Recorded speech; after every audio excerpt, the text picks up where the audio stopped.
Bismillahirrahmanirrahim. Assalamualaikum warahmatullahi taala wabarakatuh. Alhamdulillah kita dapat bersama-sama lagi untuk kelas PDPR Tasawuf Islam pada hari ini. So kita akan sambung lagi tajuk kita sebelum ini. Anak-anak ingat lagi apa yang kita belajar sebelum ini?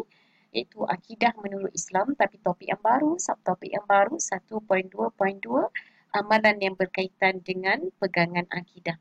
Apakah amalan-amalan yang kita boleh kaitkan dengan pegangan akidah kita? Baik anak-anak. Sebelum itu, kita akan lihat dulu pegangan akidah yang benar. Pertamanya, kita akan lihat apa itu pegangan akidah yang benar.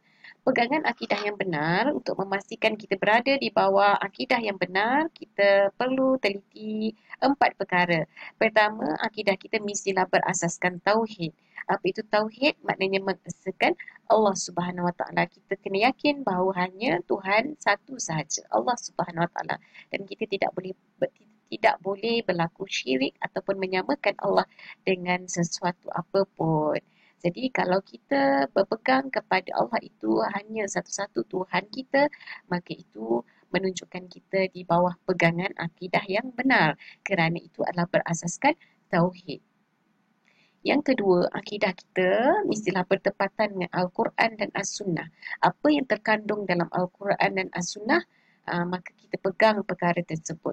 Contohnya Al-Quran dan As-Sunnah mengatakan akan berlakunya hari kiamat, akan berlakunya titian sirat.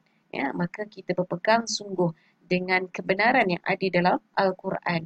Jadi kita tidak boleh mencipta ataupun kita tidak boleh beranggapan ataupun kita tidak boleh memilih pegangan yang mengatakan hari kiamat ini tidak akan berlaku ataupun alam ini tidak akan musnah.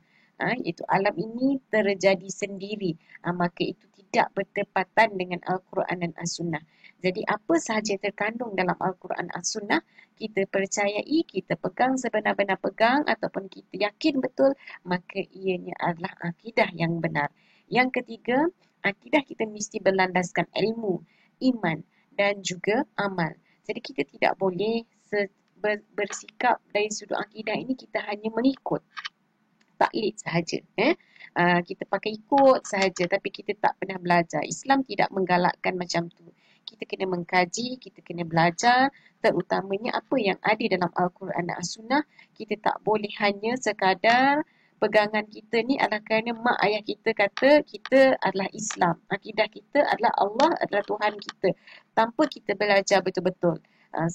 Kita tak kaji betul-betul. Maka kebimbangannya ialah kita mudah dipengaruhi oleh anasir ataupun ajaran yang kemungkinan ianya bertentangan dengan Islam tapi kita tak tahu. Oleh kerana itu, kita kena berpegang kepada ilmu dan kita kena imani apa yang kita dah belajar tadi. Kalau kita dah yakin betul-betul, dah terbukti semua itu, maka kita kena beriman dengan apa yang kita pelajari dan juga kita fahami tadi, terutamanya apa yang terkandung dalam Al-Quran dan hadis. Dan kemudian kita beramal dengan apa yang kita pelajari dan apa yang kita imani ataupun kita percayai tadi.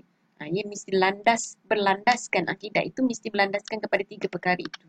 Iaitu ilmu, iman dan juga amal. Mesti belajar anak-anak. Mesti belajar perkara tersebut. Jadi kalau kita pergi mana-mana pun, kalau kita belajar di luar negara pun, kita dah ada 3 asas tadi. Kita ada ilmu tentang agama kita, kita sudah ada pegangan kepercayaan kita dan kita ada amalan kita, maka kita tak mudah dipengaruhi oleh ajaran ataupun pegangan yang berbeza dengan pegangan kita sebelum ini. Kalau kita tak belajar, kita mudah dipengaruhi anak-anak. Ya. Yang keempat ialah berpegang dengan dalil nakli dan akli. Berpegang dengan dalil nakli balik-balik tadi kepada Al-Quran dan As-Sunnah dan kemudian kita tambah lagi dengan akal kita. Ya, akal yang sihat. Akal yang sihat berpandukan kepada kita melihat kepada fenomena alam. Dalam Al-Quran sebenarnya ada fenomena alam yang selalu Allah sumpah dengan fenomena alam. Contohnya Allah bersumpah dengan bintang. Surah An-Najm. Allah bersumpah dengan bulan, matahari. Maka sebenarnya kita kena kaji kenapa Allah bersumpah dengan bulan, kenapa Allah bersumpah dengan malam, dengan matahari, dengan bintang. Jadi Allah nak memberitahu sesuatu kepada kita. Contohnya kalau Allah bersumpah dengan bintang, sebenarnya bintang itu dikaitkan dengan Al-Quran itu sendiri. Ya? Contohlah, itu lebih detail lagi. Jadi kita kena guna panca indera kita, kena guna akal kita untuk melihat fenomena alam tadi dan mengaitkan dengan kebesaran Allah Subhanahu Wa Taala. Jadi sebab itu kita berpegang dengan akidah ini kena berdasarkan dua sumber, iaitu dalil nakli dan juga dalil akli. Jadi itu cabaran untuk tajuk ini. Sebenarnya tajuk ini berat juga anak-anak, tapi apa yang pasti kita kena tahu untuk kita berada pada pegangan akidah yang benar, kita kena berasaskan tauhid, hanya Allah satu Tuhan. Allah itu sahaja yang kita percaya, ada satu sahaja Tuhan, itu Allah. Yang kedua, kena bertepatan. Apa yang kita pegang ini mesti bertepatan dengan Al-Quran dan As-Sunnah. Yang ketiga, kita mesti berlandaskan apa yang kita tahu, berlandaskan ilmu, kita kena berlandaskan iman kita dan juga berlandaskan amalan kita. Apa yang kita belajar tadi kita buat. Kemudian kita imani apa yang kita dah pelajari tadi, berlandaskan tadi Al-Quran dan As-Sunnah juga. Dan apa yang keempat, kita kena berpegang dengan dalil nakli dan akli. Kita kena tengok wahyu Allah kata apa. Kita kena percaya apa yang ada dalam Al-Quran dan hadis. Kemudian macam mana kita nak percaya tu, kita kena pakai akli tadi, akal yang bersih dan sihat. Kita kena guna betul-betul akal yang Allah bagi kepada kita. Baik, seterusnya adalah amalan yang berkaitan dengan pegangan akidah dalam Islam. Apa amalan yang kita nak kaitkan dengan pegangan akidah dalam Islam ini? Pertama, kita kena banyakkan berdoa kepada Allah Subhanahu Wa Taala, kerana berdoa adalah senjata orang mukmin. Itu adalah tanda kita mengharapkan Allah Subhanahu Wa Taala. So kita kena doa. So doa ni adalah senjata. Maksudnya senjata ni pertahanan kita. Benteng kita. Kita nak selamatkan diri kita, kita kena doa. Apa-apa sahaja. Kita nak mendapat jodoh yang baik, kita doa. Nak berjaya, kena doa. Nak murah rezeki, kena doa. Nak selamat daripada azab di akhir pun kena doa. Itulah senjata kita. Dan kita yakin bahawa Allah Subhanahu Wa Taala memperkenankan doa orang yang bertakwa. So nak diperkenankan doa, kita kena menjadi orang yang bertakwa. Orang yang ikut perintah Allah dan tinggalkan larangan Allah. Yakin tadi itu merujuk kepada akidah. Kalau kita tak yakin Allah memperkenankan doa, kita tak nak doa pula. Tidak. Sebab kita tahu Allah itu akan memperkenankan doa kita. Andai kata kita ini benar-benar mengikut apa yang Allah suruh dan meninggalkan larangannya. So itu adalah amalan untuk mendapat pegangan akidah yang benar. Yang kedua ialah berzikir mengingati Allah. Banyakkan zikir. Sebab zikir ni akan menenangkan jiwa orang yang beriman. Kita ambil Nabi Nuh kan. Dia berzikir ketika dia masuk dalam perut ikan Nun. Ikan, ada yang kata ikan paus ikan Nun. Dia berzikir untuk menenangkan dan nak keluarkan daripada diri dia daripada kegelapan ikan tersebut. Dan apa sahajalah zikir yang kita boleh amalkan. Sebab berzikir ni tanda kita mengingati Allah Subhanahu Wa Taala. Sehingga apabila kita melihat keindahan alam pun kita cakap Masya Allah, cakap Subhanallah. Dan kita melihat baby yang baru lahir pun bila dah comel sangat cakap Masya Allah.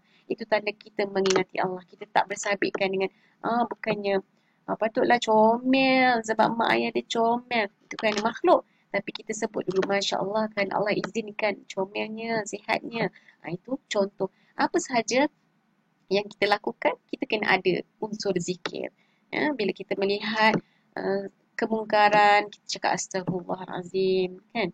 Kita melihat sesuatu yang, kita melihat api yang marak menyala, kita cakap Allahu Akbar, Allah Maha Besar. Allah Maha Besar, Allah lebih besar daripada api itu. Mudah-mudahan Allah akan padamkan api itu, akan redakan maraknya api tadi. Itu contoh zikir. Apa sajalah zikir, bukan sahaja kita menunggu selepas waktu solat. Waktu solat tu pastinya kita kena berzikir. Tapi waktu-waktu kita duduk saja pun memikirkan, mengingati tentang Allah, kita pun boleh berzikir. Duduk saja sebut Allah Akbar. Masya Allah. Itu tanda kita mengingati Allah. Itu membantu untuk akidah kita anak-anak. Yang ketiga ialah bertawakal. Bertawakal adalah berserah kepada Allah setelah kita berusaha dan berdoa. Kita mulakan dengan tawakal. Kita masuk je form 4 ni, 3-4 ni, kita mulakan dengan tawakal kita. Aku ni nak belajar tawakal, serah diri aku kepada Allah. Tapi bukan serah diri saja, tapi kita sertakan dengan usaha. Kita sertakan dengan doa. Kemudian kita tutup balik dengan tawakal. Kita yakin apa sahaja yang kita lakukan, kita dah doa apa semua, apa sahaja yang Allah nak bagi kepada kita, kita terima ketentuan baik dan buruk daripada Allah. Mungkin pada kita buruk, tetapi pada Allah itu adalah yang terbaik buat kita. Apabila kita yakin macam tu, kita dah tak kisah dah. Kalau kita dapat, contohnya kalau dalam SPM nanti, kita tak dapat pun straight A, hasrat di hati kita nak dapat straight A. Tapi kita tahu kita tak dapat straight A tu, kita tak dapat semua A tu adalah yang terbaik untuk Allah bagi pada kita. Mungkin ada lagi yang Allah nak daripada kita. Sebab apa saja yang Allah bagi itu adalah yang terbaik untuk kita. Sama jugalah kita nak jodoh ke, kita nak rezeki kita, kita nak kerja yang best-best, tapi Allah tentukan kita punya kerja gajinya sekian-sekian sahaja. Tapi kita tak boleh jadi orang yang pasrah, tak boleh jadi orang yang putus asa. Kena teruskan berusaha kerana kita yakin Allah akan sentiasa memberi yang terbaik untuk kita dan Allah akan memberi balasan atas setiap usaha yang kita lakukan. Walaupun bukan dari sudut material dunia ataupun kenikmatan dunia. Jadi kita kena yakin itu berbalik kepada akidah kita. Okey, yang keempat ialah bertaubat. Banyakkan istighfar sebab kita manusia tidak lepas daripada melakukan kesilapan. Setiap hari pastikan setiap hari ada dosa yang kita lakukan. So banyakkan istighfar, kita menyesal dan kalau boleh kita tak nak ulangi kesilapan yang telah kita lakukan. Apa yang berlaku, kita dah buat silap, kita dah lakukan kesilapan, kita anggap perkara itu kita tak akan ulangi lagi. Kerana itu adalah pengajaran untuk kita. Kalau kita ulang-ulang benda yang sama, seolah-olah kita tidak mengambil pengajaran daripada kesilapan yang telah kita lakukan. Walau apapun kesilapan yang kita lakukan, sentiasalah bertaubat. Walaupun kadang-kadang kita dah taubat, masih lagi lakukan kesilapan yang sama, bertaubat lagi. Jangan berhenti untuk bertaubat dan beristighfar kepada Allah. Sebab Allah sangat menyukai kita bila kita buat salah, kita menyesal, kita bertaubat dan kita beristighfar kepada Allah. Allah sangat suka sebab kita ingat kepada Dia. Kita tahu kita dah buat silap dengan Dia, kita memohon keampunan daripada Allah Subhanahu Wa Taala. Itu juga adalah amalan yang menunjukkan kita mempunyai akidah, masih lagi memiliki akidah, pegangan akidah. Baik, kemudian yang kelima ialah mujahadah. Usaha sungguh-sungguh untuk melawan nafsu. Bukan mudah anak-anak, kita nak melawan nafsu kita ni dan kita kena berusaha. Kalau malas, kita lawan malas, kita paksa diri kita untuk rajinkan diri kita, kita tingkatkan ibadah. Kalau sebelum ni kita tak buat pun solat sunat, kita tambah dengan solat sunat. Kalau sebelum kita tak suka sangat puasa Isnin dan Khamis sebab kita suka makan, tapi kita lawan juga, kita nak puasa, kita buatkan Allah. Itu juga adalah mujahadah. Mujahadah kita ini adalah untuk kita dekatkan diri kita kepada Allah dan untuk kita meraih redha Allah. Meraih redha Allah itu adalah satu pegangan untuk meningkatkan akidah kita, mengukuhkan lagi akidah kita. Kita tak akan buat kalau kita tak memiliki akidah. Kalau kita tak yakin Allah tak memberikan balasan yang baik kepada kita. Jadi itu kita kena mujahadah. Okay, yang keenam ialah kita kena muhasabah. Jangan kita rasa kita sentiasa baik, tak pernah ada keburukan yang kita buat. Tengok nilai diri kita dan lihat kekurangan diri kita. Dan setiap insan, setiap manusia ada kekurangan diri dia. Yang paling menakutkan bila kita rasa diri kita bagus, kita bajet bagus, kita riak, kita takjub dengan diri kita, kita takabur. So kalau boleh kita nak hapuskan benda tu, kita ada dengki dengan orang, kita nilai, kita tak nak benda tu seolah-olah kita tak redha dengan Allah, pemberian Allah kepada orang lain. Kita tak redha, kalau boleh kita nak Allah bagi tumpuan pada kita sahaja. So nilai balik. Lihat kekurangan diri kita itu dan bertaubat atas semua kesilapan dan baiki cepat-cepat kekurangan diri kita supaya kita ni, kalau budaya di Jepun dipanggil kaizen, kita akan ada penambahbaikan setiap hari dalam diri kita supaya kita menjadi insan yang berkualiti, yang kata menepati piawaian yang Islam nak. Jadi begitu anak-anak, amalan-amalan yang berkait dengan pegangan akidah yang boleh kita lakukan. So informasinya tentang dalil nakli kan, ada selalu sebut dalil nakli, dalil akli dan selalu Ustazah terangkan mesti bersumberkan nas Al-Quran dan As-Sunnah, dan juga dalil akli misalnya daripada akal yang sejahtera dan sihat. Berpandukan kepada Al-Quran dan As-Sunnah juga, tak boleh pakai logik akal kita semata-mata, mesti berpandukan kepada Al-Quran dan As-Sunnah. Baik, selesai sudah kelas PDPR kita. So mudah-mudahan bermanfaat untuk semua. Kita akan nilai kita punya pengajaran hari ini, pengajaran Ustazah dengan sedikit latihan. Mudah-mudahan dapat memberi kefahaman yang betul-betul jitu kepada anak-anak semua. Okey anak-anak, jumpa lagi. Assalamualaikum warahmatullahi wabarakatuh. Bye.